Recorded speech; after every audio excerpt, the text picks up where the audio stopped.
Пустую улицу Мичурина в разгар рабочего дня я, честно говоря, ни разу не видел. Да и, собственно говоря, проехать по одной из главных магистралей Саратова сегодня было невозможно. Причина – ремонт тепломагистрали.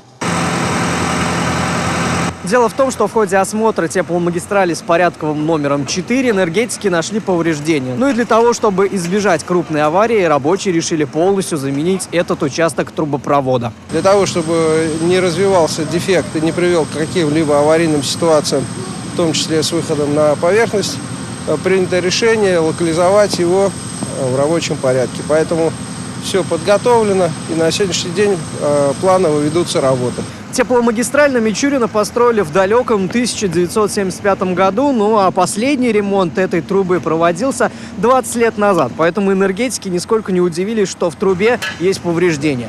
Без тепла сегодня остались жители 11 домов, и мерзнуть придется до глубокой ночи, отмечают энергетики. Хотя, если в ходе работ возникнут какие-нибудь новые проблемы, сроки ремонта могут сдвинуться.